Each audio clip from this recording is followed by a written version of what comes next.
The Beast at Kings Island is the longest wooden coaster in the world, and it is a beloved ride at Kings Island, consistently pulling hour-long lines. However, it was not always smooth sailing.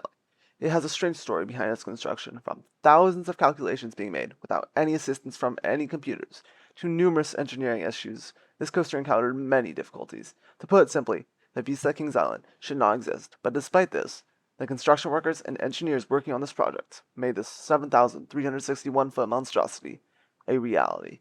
Things went right, but they probably shouldn't have. This is why the Beast shouldn't exist. The Beast should have been a disaster. No coaster had ever come near the scale of what would become the Beast.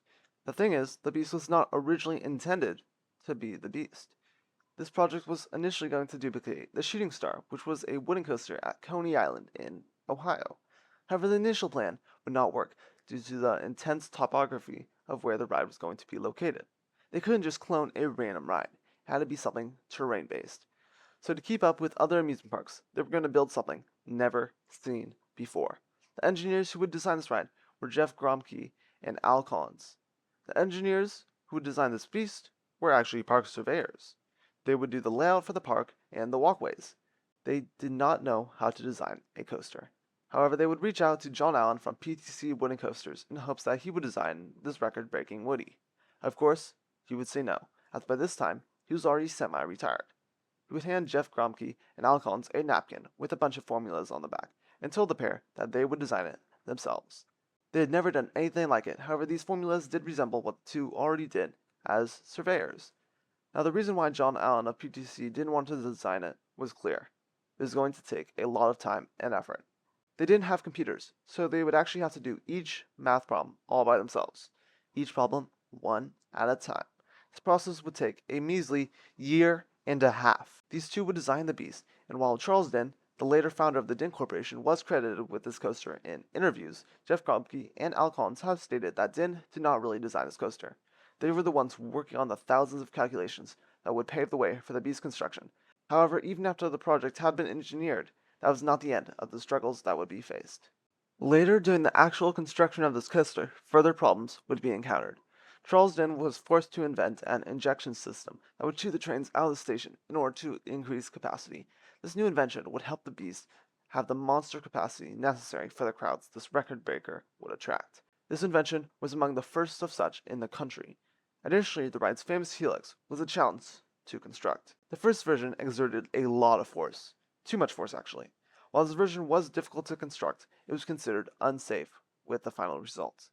Riders would not be able to handle this extremely intense element. It was also not particularly sturdy. So before introducing the coaster to the public, the helix would be forced to be altered in order to increase the safety and stability of this record-breaking coaster. Jeff Gromke, when designing this element, did not account for the intense side acceleration which riders would experience.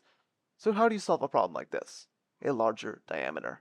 The helix would be made even bigger than it already was. They also rebanked the curve coming out of the tunnel, so after numerous difficulties during the construction of the helix, finally they had achieved a safe and fun result. So during the 8-month period in which the beast would be constructed, 650,000 feet of lumber, 37 and 500 pounds of nails, and 8,200 bolts and washers would be used. This 7,000-foot coaster was an immense challenge, and while the use of terrain did give opportunities to save lumber, just hearing these numbers makes one question how this ride got built. This coaster was referred to as a beast of a project, so when the marketing director heard this, only one name was fit for a project like this: the Beast.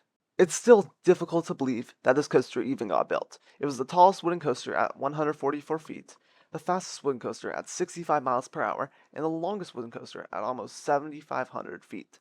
So when this coaster opened in 1979, it was finally over. This absurd project had been completed, and the response from the public?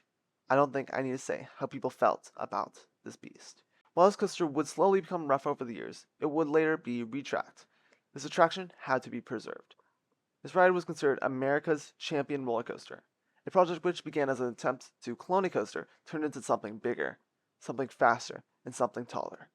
The Beast.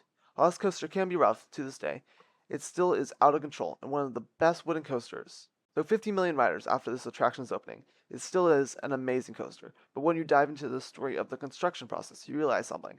The Beast should not exist. from calculating thousands of formulas without a computer to literally needing to reconstruct the helix. This attraction faced a lot of challenges, but things went right. They got the helix built, and Jeff and Al were stubborn and enabled this ride to be constructed. Things went right, which is something you don't always do with coasters.